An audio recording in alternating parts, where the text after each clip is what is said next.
Bonjour à tous, c'est Socrate pour la chaîne Traders Cake. Alors comme à notre habitude, on va faire une analyse rapide, on va dire, des marchés sur la semaine passée. J'ai pris un peu de retard, oui, ce week-end j'étais au spa, c'était en mode détente, j'ai lâché les écrans, enfin voilà. Ça sert à rien d'être sur la bourse tous les jours, de s'exciter le cerveau et de se ruiner la santé. Donc prenez du temps pour vous, reposez-vous régulièrement. Il n'y a pas le feu, comme on dit. Et puis voilà, on va passer au calendrier économique, donc sur la zone euro. Donc comme d'habitude, vous le savez, je me rends sur investing.com et je me rends dans le calendrier économique et on va voir quelles sont les annonces importantes du côté US et zone euro. Donc on a le prix à la production mardi 15 novembre, donc ça c'est aujourd'hui.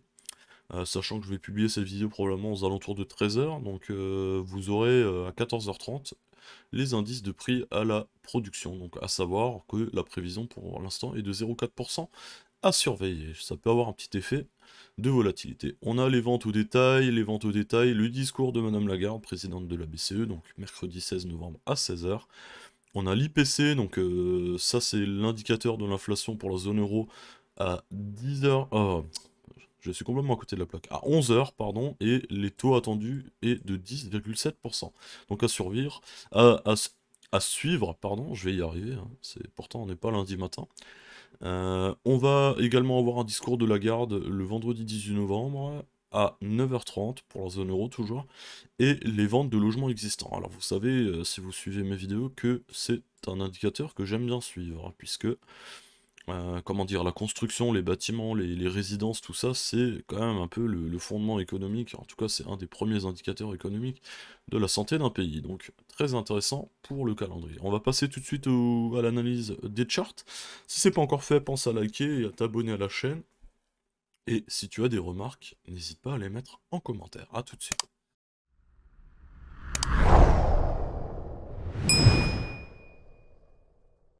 On se retrouve ici sur l'analyse technique donc des différents indices et tickers. Donc comme à notre habitude, on va passer en revue le DXY, les obligations du gouvernement américain sur 2 ans, 10 ans, le pétrole, le S&P 500, le Nasdaq 100, le CAC 40, le Total Crypto Market Cap, le Bitcoin face à l'USD et le Gold. Donc on commence tout de suite par le DXY. Alors comme vous le voyez, j'ai laissé les dernières analyses qu'on a faites, toujours dans un souci de transparence par rapport à vous. J'avais fait ma prévision qui était effectivement une cassure vers le bas, donc on le voit ici, hein, je vais bien matérialiser la cassure vers le bas. Et vous voyez qu'effectivement, ce premier support a été transpercé comme du beurre, hein, la SMA 55 également, hein, donc le cours, rien à foutre, passe à travers, boum. Donc ma première target, c'est ici les 104,70 pour notre indice de dollars US. Donc pour l'instant, ça se déroule comme prévu. Est-ce qu'il peut y avoir un potentiel rebond? Oui. Alors je vais tout juste mettre ça à jour en le passant maintenant en résistance, puisqu'on est en dessous. Voilà, est-ce qu'on va... on va peut-être mettre à jour juste le dessin, histoire que la semaine prochaine on puisse bien suivre ça. Donc maintenant on va attendre ça, quoi. On va peut-être attendre ça, quoi. Voilà, ça peut faire demi-tour un peu plus tôt, un peu plus tard, bon, c'est pas bien important. On sauvegarde, et on passe à la prochaine analyse. Alors comme d'habitude, pour les obligations du gouvernement américain sur 2 ans et 10 ans, on va passer sur un écran partagé. Donc à ma gauche les 2 ans, à ma droite les 10 ans. Donc bon, est-ce qu'on a toujours le spread au niveau des taux? Oui. On est à 4,37% pour les 2 ans, on est à 3,84% pour les 10 ans. Donc on a toujours un spread qui est, comme vous le savez, et comme je le répète à chaque fois, un indicateur avancé pour indiquer une potentielle récession à venir. Donc certes, il est en train de dégonfler un peu, mais il reste présent, hein. Alors il dégonfle en taux, pas en spread lui-même, hein, puisqu'on a toujours à peu près 0,5% d'écart entre les deux, hein, donc ça reste extrêmement important.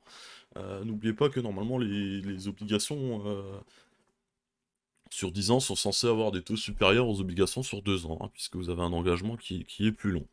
Alors qu'est-ce qui s'est passé? On a cette oblique support qui a été transpercée, donc on va la passer maintenant en résistance. Je vais tout juste la projeter un peu.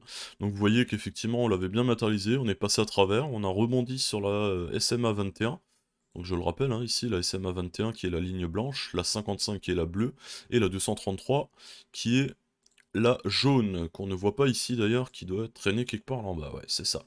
Donc on a cassé vers le bas, on a rebondi sur la SMA 21, on a re-rebondi, on a fait un pullback une fois qu'on a retapé l'oblique. Donc ce qui nous confirme bien l'importance de cette oblique.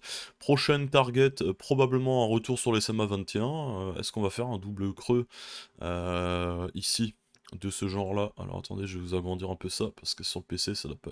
Sur le portable ou sur le PC, on doit pas bien le voir, donc est-ce qu'on va faire ceci? C'est possible.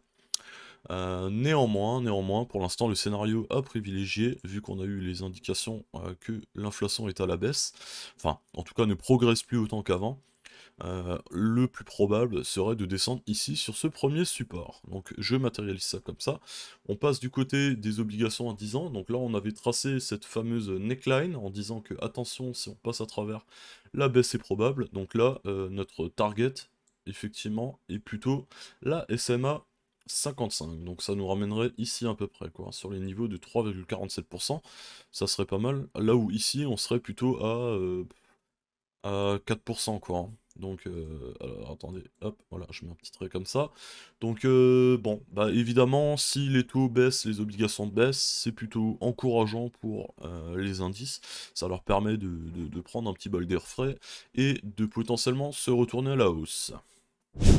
Alors du côté du pétrole, l'analyse était moins précise, enfin, moins précise, elle était précise, mais elle était mauvaise. Donc on avait projeté ici plusieurs targets au cas où il y avait la cassure justement de cette résistance, donc qui devient, enfin qui aurait été, qui serait devenu support.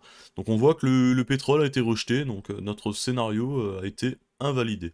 Donc normalement, si vous avez suivi les conseils lors de ma dernière vidéo, l'objectif était de passer, de placer son stop ici sous la neckline et d'accompagner justement le target. Donc or, on n'a pas déroulé ce scénario, donc techniquement vous ne devriez pas être rentré en trade.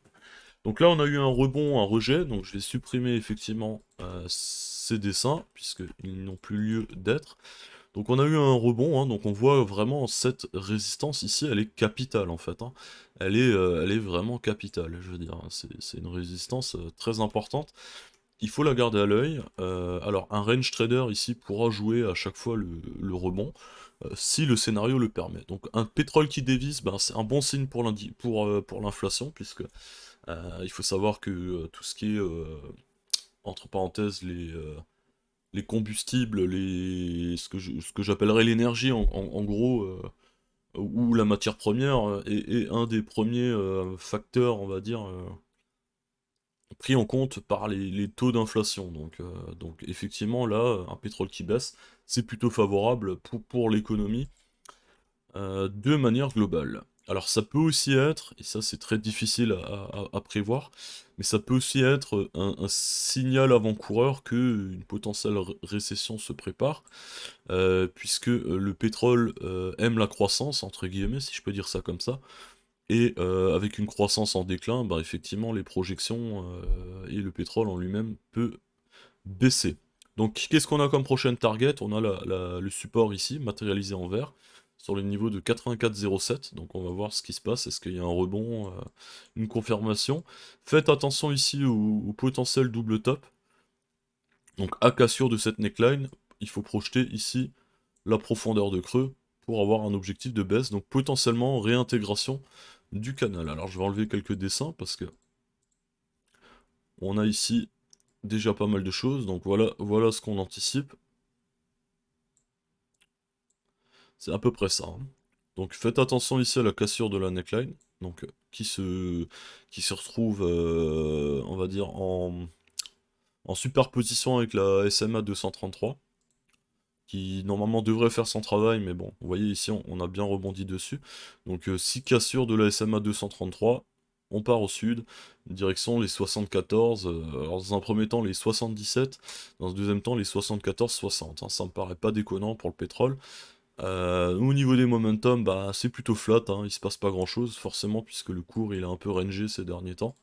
Donc on va laisser se tracer. Donc pour l'instant, mon scénario privilégié, c'est la touchette ici du SMA 233, et pour potentiellement revenir chercher le canal ici, ou voir les objectifs en vert ici. Alors je vais juste passer cette diagonale-là en résistance, et on est plutôt bon. Voilà, donc ça c'était pour le pétrole. Du côté du S&P 500, on a encore vu juste avec notre analyse, donc on avait prévu effectivement une hausse, un retracement et une seconde hausse. Donc on n'a pas atteint exactement les niveaux de retracement qu'on voulait, mais ceci dit, on a chopé l'idée en fait qui était dans le cours. Donc on a bien eu une hausse, on a eu un retracement, alors qui était certes un peu plus profond que prévu, et on a eu une nouvelle hausse, ok? Alors, on a pété l'objectif, notre objectif à nous c'était à peu près les 3945 points, et finalement on a été chercher directement, Ops, pardon, on a été directement chercher la SMA 233. Donc vous voyez la pertinence de la SMA 233, on a pile tapé dessus. Donc qu'est-ce que je vois en prochain scénario? Alors je vais enlever ce dessin, on va supprimer le dessin de la semaine passée. Donc vous voyez, toujours en termes de transparence, je laisse toujours les analyses qu'on avait prévues. Et comme ça, vous pouvez juger, on va dire, la semaine suivante sur est-ce que l'analyse était pertinente ou pas. Alors moi j'aime bien laisser les tracés puisque ça permet toujours de faire un feedback et de prouver quelque part qu'on n'est pas un marboula ou un comment dire, un marabouteur qui vend du rêve, hein. Donc, on note ici l'importance de la SMA 233, donc qui a été touché une fois, donc le gap ici reste entier. On va ajouter le gap ici, parce qu'il va avoir une fonction. Hop. Là, il y a un beau gap. On va mettre en gap haussier, donc qui devrait faire office de résistance. Donc, qu'est-ce qui devrait se passer d'après moi? D'après moi, on devrait tout simplement faire un rebond. Alors j'aimerais voir si cette ligne ici va faire office de support ou non. Mais franchement, vu comme on est passé à travers, j'ai beaucoup de mal à croire qu'elle soit pertinente. Néanmoins, on va surveiller. Donc en fait, il y a deux scénarios. Pour le S&P 500, pour moi, où on a un rebond précoce, et mon objectif c'est de remplir le gap ici, voire d'aller jusqu'à la borne haute du canal ici. Voilà, donc ici. Ou alors, deuxième scénario, on baisse, on remplit le gap, et ensuite on rebondit, ok? Donc deux scénarios. Un, et là scénario 2, ok? Donc ça c'est les deux scénarios que j'envisage. On a scénario 2, scénario 1. Voilà. Donc, premier scénario, je le répète, rebond ici sur le support, sur ce sur quoi j'ai quelques doutes, hein. On a la SMA ici 55 qui renforce un peu, alors je vais la descendre un peu. Voilà, on va la redessiner juste. On va la retracer propre. Voilà ce que j'imagine, potentiellement. Scénario 2, on descend jusqu'au bas du gap haussier, donc à 3800 points, et on va ici. Alors ne me demandez pas si je privilégie le scénario 1 ou 2, j'en sais rien. J'ai envie de privilégier le scénario 1, mais voilà, je veux dire, le cours fait ce qu'il veut, hein. Ça dépendra effectivement de la force des acheteurs qui se présentent sur ces niveaux, à commencer par ici. Voilà. En tout cas, pour moi, il serait tout à fait envisageable qu'on soit dans le scénario 1 plutôt, hein. Donc on va suivre ça, on verra ce qu'il en est. Voilà, donc on a instauré un espèce de rebond technique, hein, ici, du plus bas ici. Est-ce que ce rebond est fini? Non, pas pour l'instant, hein. Le RSI est toujours un peu dans sa zone, on va dire, en force acheteuse. Le MACD, lui, pointe vers le haut, donc c'est plutôt bon signe. On se retrouve ici sur le Nasdaq 100, donc le Nasdaq 100, la semaine passée, on avait fait une analyse. Donc on avait effectivement, on avait supposé un potentiel rebond, donc chose qui s'est confirmée. Donc là aussi, encore une fois, on était pas mal. Alors je vais enlever les petits dessins, voilà. Je vais juste mettre à jour les petits tracés violets. Alors, je ne sais pas pourquoi je les ai laissés en violet, alors qu'on devrait normalement les avoir en vert. Donc ça c'était la fameuse médiane du canal en expansion. Euh, donc la ligne médiane en fait de ce fameux canal, hein, qui a un rôle aussi. Alors je vais peut-être juste la passer en pointillé. Voilà, pour qu'on se rappelle bien que ce soit la médiane. Alors qu'est-ce qui va se passer, ou qu'est-ce qui s'est déjà passé dans un premier temps? Donc on a eu une touche ici sur le haut du canal, hein.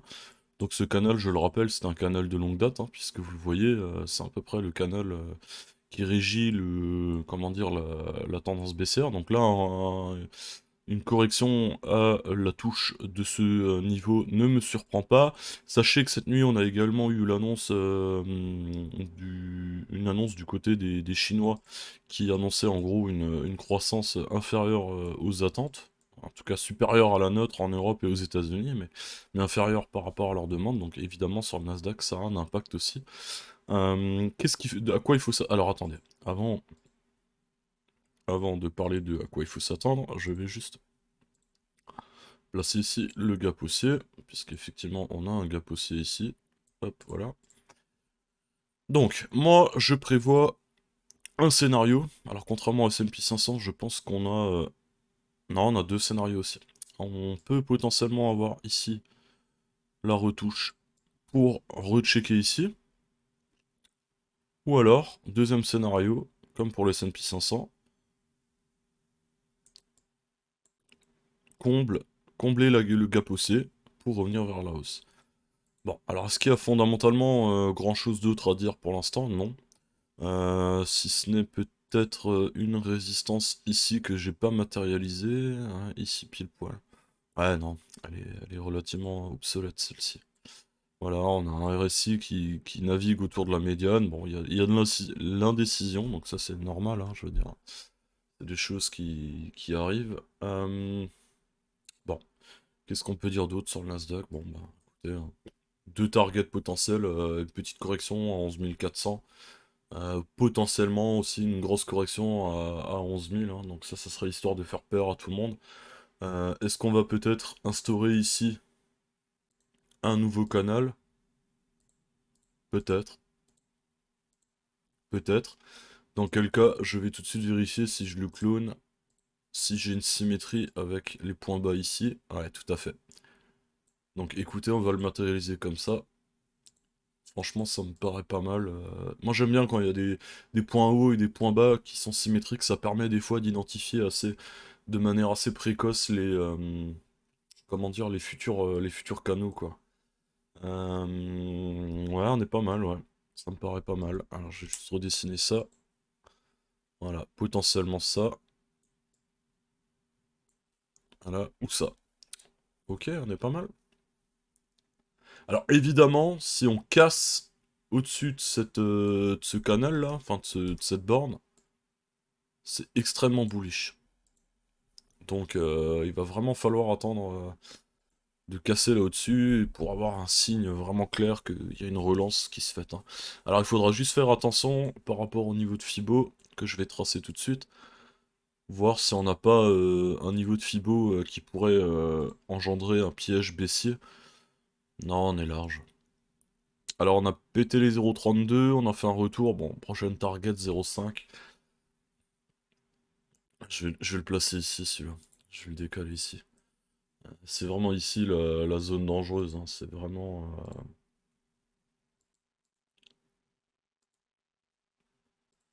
c'est là la grosse zone dangereuse. Les pièges en général se font ici, quoi, hein. Quand vous avez un rebond technique, une respiration et que derrière vous avez un gros drop en général. 0,382, c'est là où il y a des pièges, et 0,600, 618, hein. Donc ça c'est les niveaux de Fibo en général où les retracements sont corrigés. Alors, pour le peu que ce soit un retracement, hein, ça se trouve on a une reprise de la tendance haussière, hein. Bon, c'est trop tôt pour le savoir. J'ai beaucoup aimé le W ici, hein, le double bottom ici. Néanmoins, on l'a pas confirmé pour le moment puisque vous voyez qu'on a un pullback, hein. Donc à surveiller, désolé pour les gribouillis, mais c'est vrai que le Nasdaq nous donne un peu à manger en ce moment. Voilà, donc, premier point, potentiel baisse. Deuxième point, potentiel baisse. Voilà, à voir, hein. Ça peut très bien dès aujourd'hui passer à travers, hein. Ça, je veux dire, personne ne lit l'avenir. Nous, on est là pour accompagner le cours. Si la tendance se confirme avec une deuxième bougie, pourquoi pas prendre un trade à la baisse avec un stop relativement serré là-haut, mais ne pas essayer de deviner l'avenir et de faire du YOLO, quoi, hein. Toujours un money management approprié et en adéquation avec votre taille de position. Alors du côté du CAC 40, notre scénario ne s'est pas déroulé comme prévu. On avait envisagé un potentiel Un potentiel pullback sur ce niveau pour retester la borne haute du canal. Bon, bah le CAC a l'air de faire sa vie à la hausse, tranquillou, sans nous. Donc sur ce scénario, on s'est trompé. Donc vous voyez l'intérêt de trader plusieurs stratégies, plusieurs scénarios. C'est pour que statistiquement les chances jouent en votre faveur, puisque sur un seul scénario, en général, ça ne fonctionne pas. Donc c'est un peu comme au poker en fait. Les probabilités vont jouer pour vous selon le nombre d'opportunités en fait que vous allez saisir. Donc c'est là vraiment où les statistiques vont jouer en votre faveur. Alors sur le CAC 40, on a quelque chose de très intéressant qui est en train de se passer. On a un espèce de triple cross des SMA qui est en train de se produire. Donc on a la SMA 21 qui est en train de passer au-dessus de la SMA 55, qui vont elles-mêmes les deux passer au-dessus de la SMA 233. Donc ça en général c'est un signe plutôt bullish, à la condition effectivement que ça se confirme. Alors par là je veux dire quoi? On va tout de suite regarder un niveau clé très important ici du CAC 40, c'est ce niveau-ci. On a un autre niveau clé ici qu'on a matérialisé, donc sur lequel on vient de passer. Néanmoins, j'attire votre attention sur deux choses. Nous avons ici un RSI qui est en survente. On a un MACD ici qui pointe parallèlement droit vers les cieux, donc lui il n'est pas prêt de s'avouer vaincu. Ceci étant, si maintenant on devait avoir une correction, on aurait ici une divergence sur le MACD, puisque le cours aura été plus haut, et le MACD n'aura pas été plus haut, ok? Donc tout ça pour vous dire quoi? Ici, d'un point de vue purement spéculatif, il y a quelque chose de très intéressant à jouer dans cette zone. Donc, les boules, eux, vont vouloir voir ici un double bottom, qui donnerait en fait une target très intéressante au niveau du CAC 40, qui serait limite, à mon avis, le dernier top, hein, à peu près, à peu de choses près. Néanmoins, est-ce que la conjoncture actuelle est favorable à ce scénario? Non. La conjoncture actuelle n'est pas favorable à ce scénario. Donc là, il y a un coup qui serait potentiellement à jouer. Alors, c'est un coup dangereux, hein, je vous préviens tout de suite. C'est de se positionner dans ce rectangle ici, en short sur le CAC. Alors, pourquoi je dis dans ce rectangle alors qu'il y a un delta ici de presque... il y a plusieurs pourcents de delta ici. Il y a 3% de delta. Alors pourquoi je parle de potentiellement se mettre en short ici? Parce que on a eu d'une part une hausse ici quasiment linéaire du CAC, donc ce qui invite forcément à un moment donné les opérateurs à prendre des profits, et que ici on va avoir beaucoup de gens là sur ce niveau qui vont se positionner pour trader en fait l'objectif du W ici.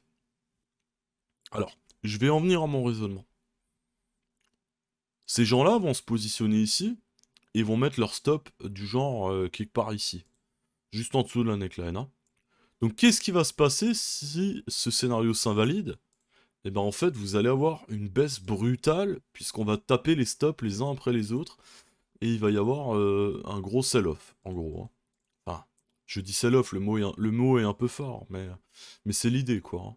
Donc, on aurait potentiellement plus à gagner à parier ici, sur ces niveaux-là, à la baisse, avec un stop-loss ici, par exemple, quitte à se repositionner ici, admettons, vous vous faites sortir, vous vous repositionnez ici, vous remettez votre stop au-dessus ici, quitte à se repositionner une ou deux fois, mais il y a vraiment, à mon avis, une opportunité ici à jouer sur la baisse du CAC. En tout cas, moi, mon short, aussitôt que j'ai une bougie ici qui passe en dessous de la précédente, donc exemple, alors attendez, je vais agrandir ça, vous y verrez plus clair. Admettons ici, cette bougie clôture ici, bah je rentrerai en short ici, mon stop sera ici, ok? Pourquoi? Parce qu'il y a vraiment un potentiel de gain qui est intéressant, et que je crois pas du tout que ça soit la fin de la tendance baissière. Ok? Donc on va matérialiser ici notre potentiel. Pour moi, le potentiel ici, c'est la retouche. Alors, soit le fond du gap haussier, soit une retouche de ce canal, voire une réintégration. Donc perso, moi ici, je joue un short.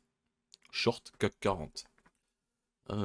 Très pertinent à mon sens. La grande difficulté, ça va être d'avoir un point d'entrée pertinent. Parce que bon, il faudra vraiment rentrer sur une configuration de bougie, hein.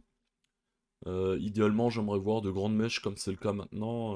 Bon, on verra aujourd'hui. Probablement qu'aujourd'hui, j'aurai une réponse à ce potentiel trade, mais je pense qu'il y a une belle opportunité ici de short sur le CAC.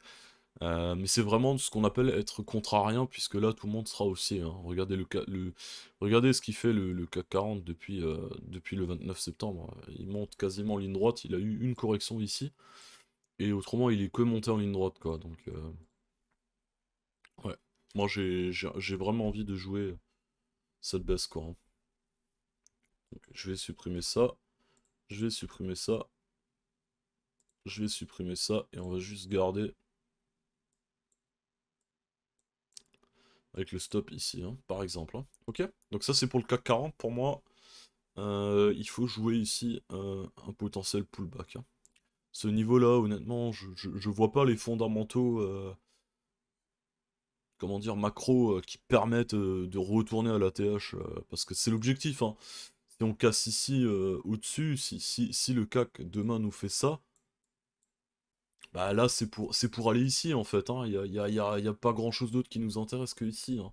Et honnêtement, je le vois pas arriver, je veux dire, hein. Certes, l'inflation baisse et tout, mais on n'y est pas, hein. Il y a pas de raison valable. Alors, je vais juste faire quelque chose. Je vais tracer un Fibo de l'ATH.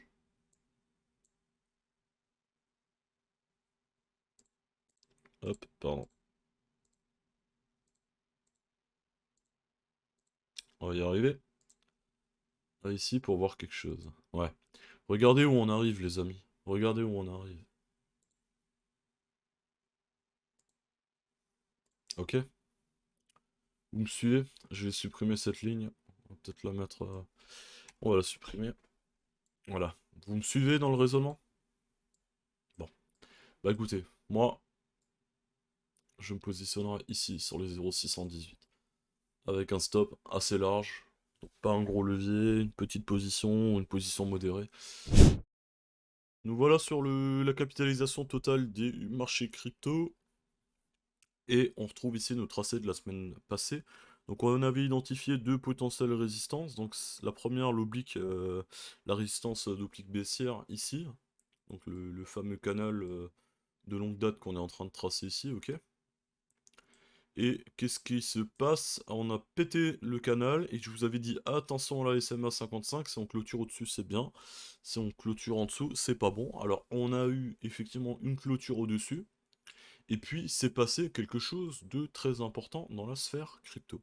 Qu'est-ce qui s'est passé concrètement ici? Vous le savez? Eh bien c'est tout simplement l'annonce de la faillite et de la justement du gros scandale qu'il y a eu avec FTX, avec notre ami CZ qui, comme d'habitude, a lancé des pierres et a fait exploser le bordel au grand public.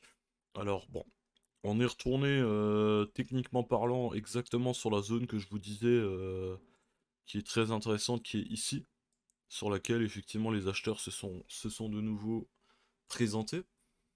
Alors, pour parler de ce scandale avec FTX, je lis tout un tas de conneries sur Twitter en disant oui, l'utilisateur, le consommateur est responsable, à chacun de faire ses propres recherches, machin, sur la santé financière de son broker, de machin, gna gna gna. Mais je vais vous dire honnêtement, il n'y avait aucun moyen de savoir que FTX faisait de la merde avec l'argent de ses utilisateurs. C'était impossible à savoir, puisque ce n'était même pas dans les comptes d'FTX. Enfin, je veux dire, c'était même pas au niveau comptable, c'était noté nulle part. Vous ne pouviez pas le savoir. c'est tout simplement de la malhonnêteté, comment on peut dire, du détournement de fonds, tout simplement. Là, ils ont spéculé avec l'argent des utilisateurs FTX. Mais demain, vous ne pourrez jamais vous protéger contre ce genre de choses. Ce n'est pas possible. Vous pouvez faire les recherches que vous voulez, vous n'aurez pas accès à des informations auxquelles les autres n'auront pas accès. Je veux dire, on se nourrit tous des mêmes documents, des mêmes communiqués de presse, des mêmes machins. Je veux dire, s'il y a des fonds comme BlackRock et tout ça qui se sont fait berner, des auditeurs privés, des professionnels et tout ce que vous voulez, vous croyez sérieusement que nous, les petits mecs avec nos misérables portefeuilles crypto et boursiers, vous croyez sérieusement qu'on a les moyens de savoir ça? Non. Par contre, pourquoi je vous parle de ça? Parce qu'il y a un moyen en réalité qui existe de se protéger, en tout cas de côté crypto, de ce genre de conneries, c'est de faire vos échanges effectivement, que ce soit chez FTX ou Binance, donc un broker qui a l'air sérieux, je dis à l'air parce que FTX avait l'air tout aussi sérieux que Binance avant que la vérité éclate au grand jour, donc c'était pas dangereux de trader sur FTX. Par contre, il aurait fallu, idéalement, et là on en revient à quelque chose que beaucoup de gens répètent, mais il aurait fallu, une fois que vos achats soient faits sur ces brokers, retirer les tokens de leur plateforme, afin d'éviter qu'ils fassent les cons avec, ou que vous vous retrouvez dans l'impossibilité de retirer les fonds. Donc il aurait fallu simplement les transférer sur un hard wallet, alors que ce soit MetaMask, Trust, Ledger, ou je ne sais quelle autre solution, même en physique sur votre smartphone ou je sais quoi, peu importe, mais ça aurait été la solution. Alors, après coup, c'est simple de venir et de donner des leçons. Moi-même, je ne retire jamais mes cryptos des exchanges. Je suis chez Binance. Demain, il y a un scandale. Binance a perdu tous les tokens. Binance a fait de la merde ou je ne sais quoi. Bah, je les ai perdus.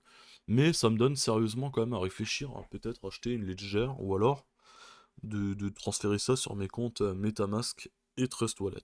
Le seul truc qui est chiant avec les Trust et MetaMask, c'est qu'il faut à chaque fois créer le réseau en fait qui va bien. Exemple du Solana, vous le mettez pas sur le même réseau que votre BNB ou votre Bitcoin ou votre Ethereum. Donc ça c'est toujours un peu pénible.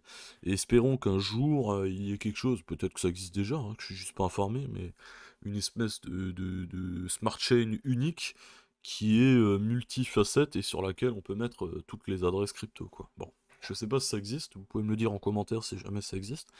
Mais voilà, en tout cas de mon côté, moi par exemple, j'envisage tout doucement de peut-être passer sur une légère, alors pourquoi pas quoi. Il faut que je creuse un peu plus le sujet pour m'assurer effectivement que c'est bien intelligent comme décision.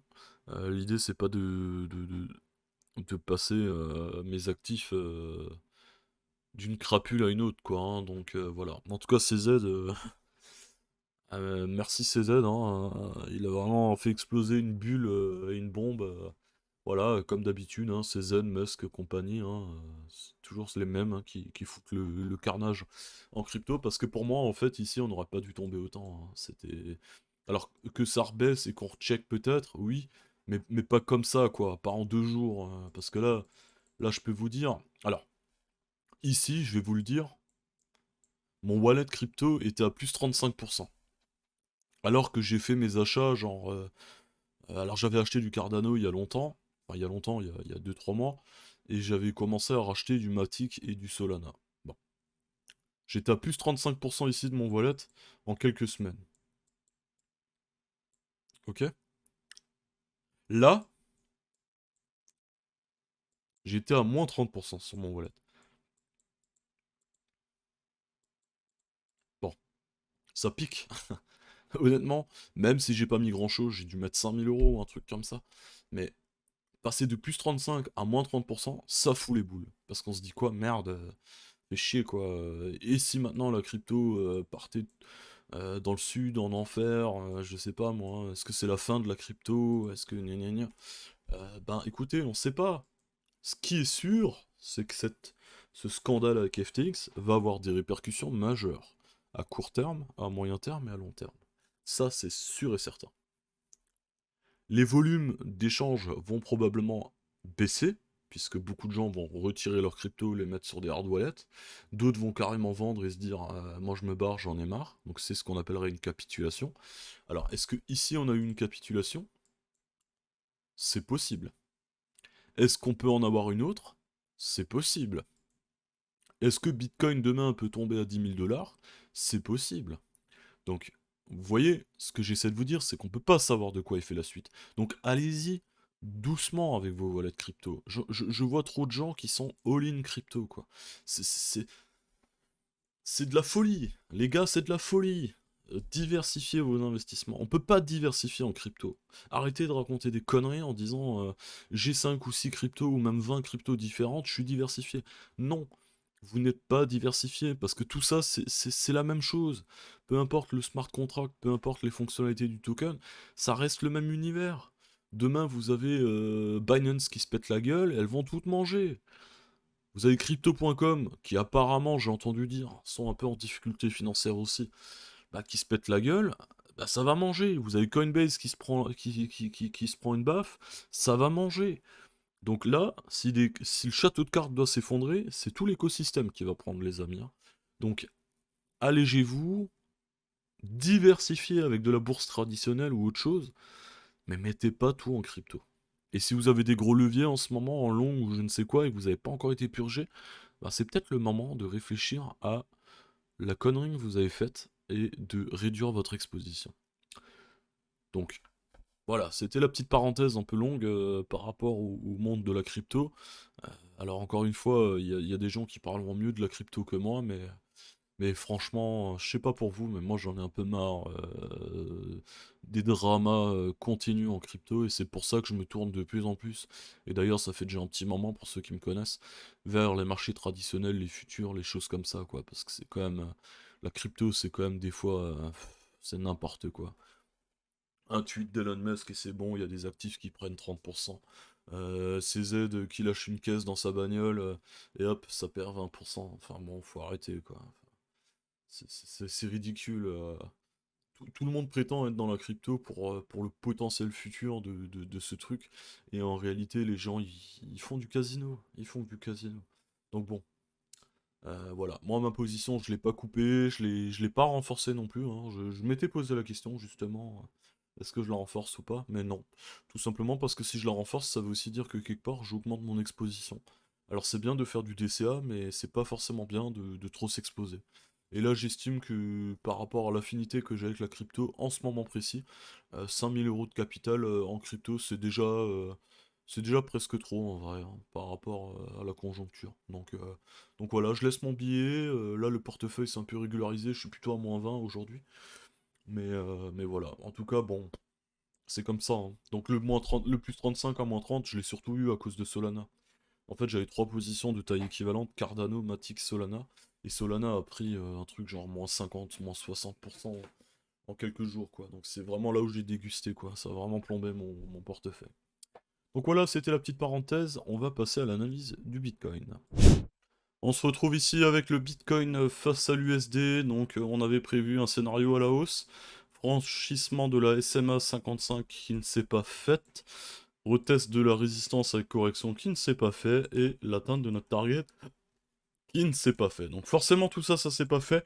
Puisque Bitcoin a subi en effet le même problème que le total crypto market cap. Puisque ici, il y a eu le drop FTX, hein. Enfin le crash FTX, hein.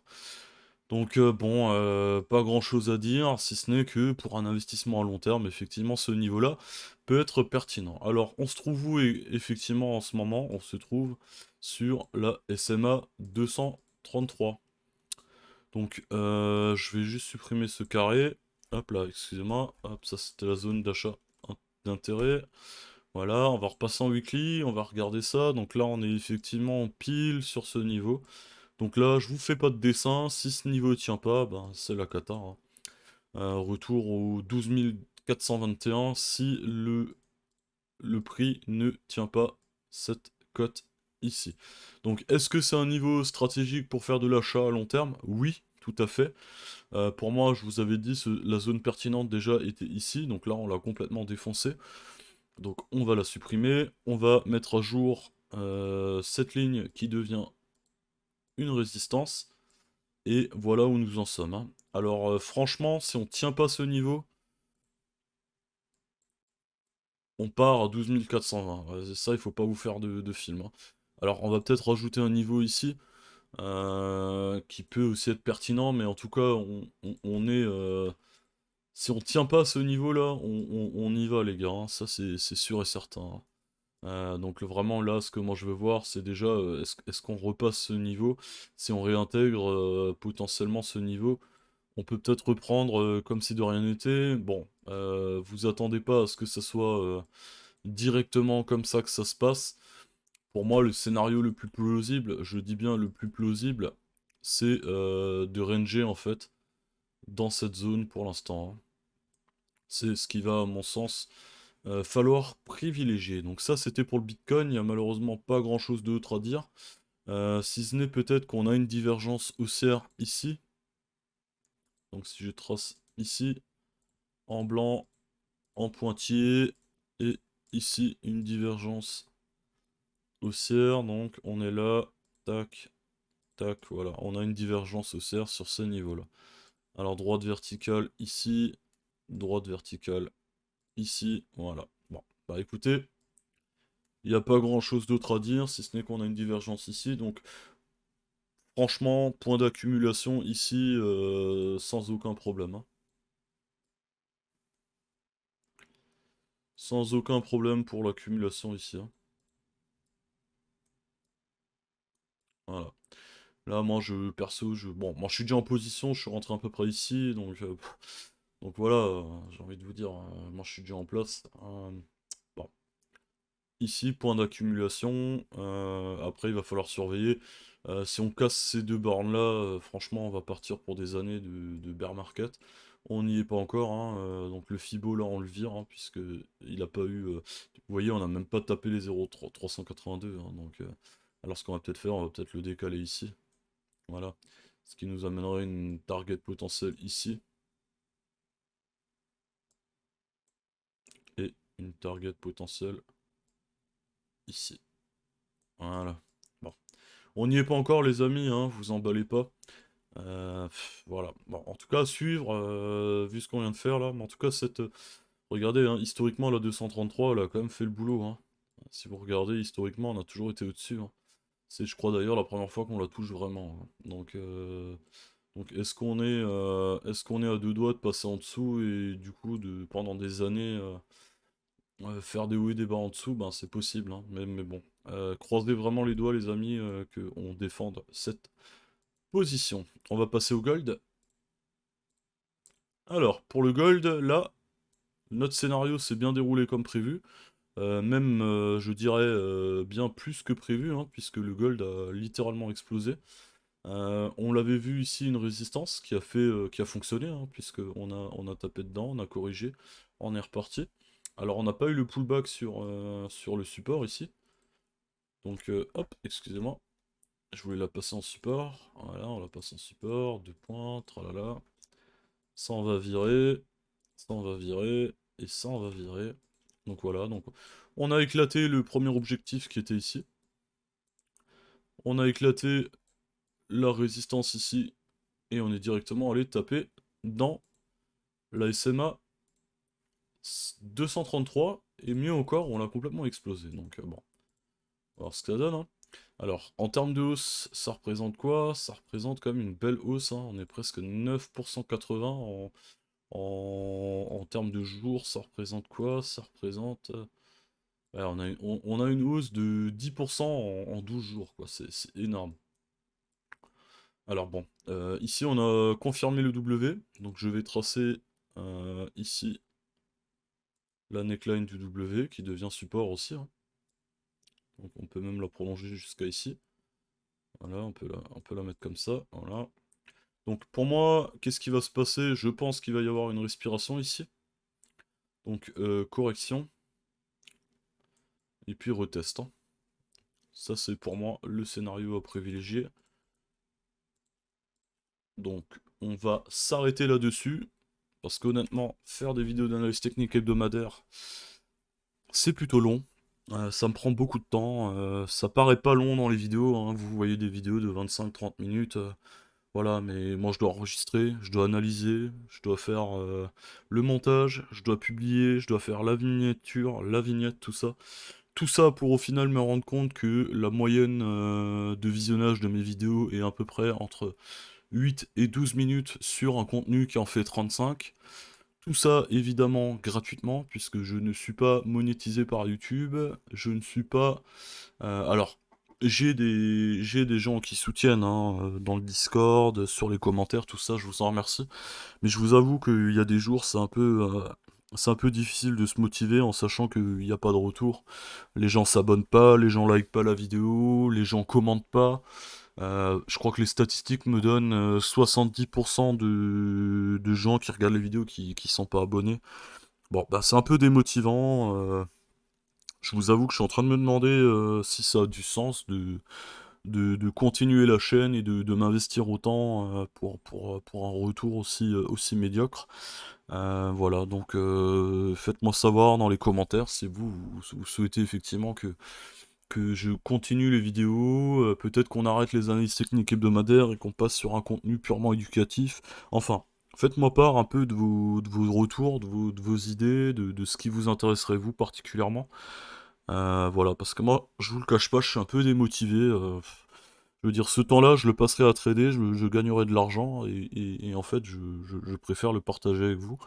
Maintenant, bon, s'il n'y a pas de retour, s'il n'y a pas d'interaction, s'il n'y a pas d'abonnement, s'il n'y a rien qui se passe à ce niveau-là, bon, est-ce que ça vaut vraiment la peine de passer autant de temps là-dessus et finalement de se faire chier, hein, pour pas dire autrement, tout ça pour des gens finalement qui vous donnent pas de retour, qui...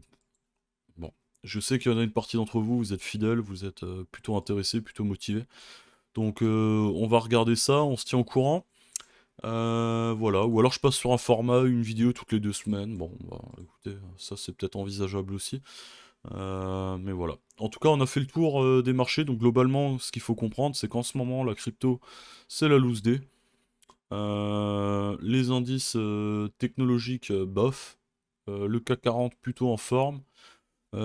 Voilà, donc c'est un peu mitigé en fait. On remarque très bien que c'est un rebond technique, mais qu'il n'y a pas forcément de profondeur pour l'instant dans ce mouvement. Donc affaire à suivre. N'oubliez pas de liker et de vous abonner, hein. Bon, je dis ça, je sais que ça sert à rien, mais je le dis quand même. Et puis à bientôt. C'était Socrate pour la chaîne Traders Cake. Ciao.